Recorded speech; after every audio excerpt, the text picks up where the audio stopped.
The origin of the Ghostricks. All of the cards from the Ghostrick archetype are based off of a different monster from folklore or Halloween.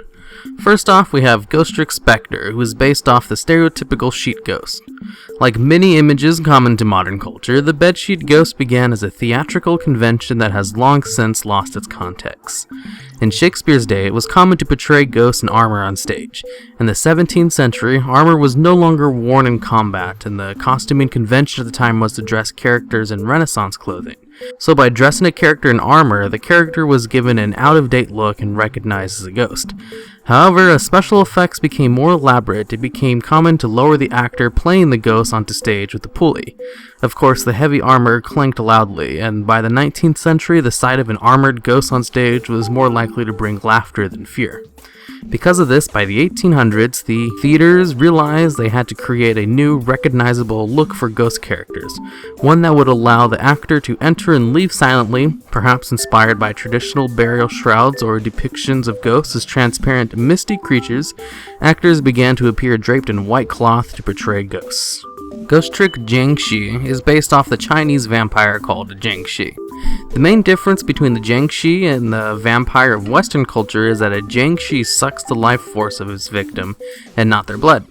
After all the life energy has been drained away, the victim becomes a Jiangshi themselves, similar to how Western culture vampires turn their victims into vampires by draining their blood. Behavior-wise, the Chinese vampire is much more bestial in its monstrosity than the Western vampires. It cannot speak, has pale skin, long claw-like fingernails, and an extremely long tongue. It moves by hopping and always has its arms outstretched in rigor mortis. Often a bit on the decayed side, they typically wear shabby robes of the kind worn by the nobility in times gone by. Nowadays, Qing Dynasty-style robes are the thing. Interestingly, a literal translation of Jiangshi is stiff corpse, being dead. Of course, the body is stiff from rigor mortis and has to hop as the subtle motions of walking are beyond it. Ghostrick Lantern is based off the jack-o'-lantern. People have been making jack-o'-lanterns at Halloween for centuries. The practice originated from an Irish myth about a man named Stingy Jack. According to the story, Stingy Jack invited the devil to have a drink with him. True to his name, Stingy Jack didn't want to pay for his drink, so he convinced the devil to turn himself into a coin that Jack could use to buy their drinks.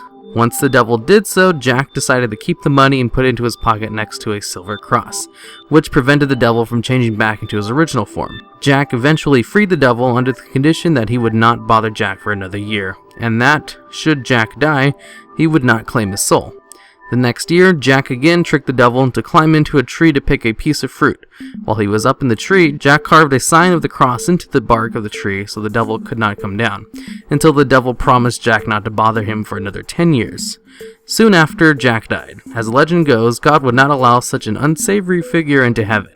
The devil, upset with the trick that Jack had played on him, and keeping his word not to claim his soul, would not allow Jack into hell. He sent Jack off into the dark night with only a burning coal to light his way.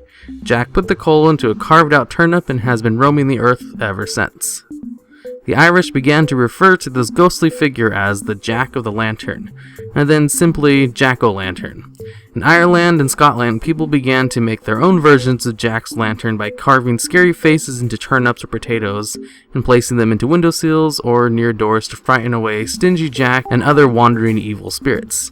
In England, large beets are used. Immigrants from these countries brought the jack-o'-lantern tradition with them when they came to the United States.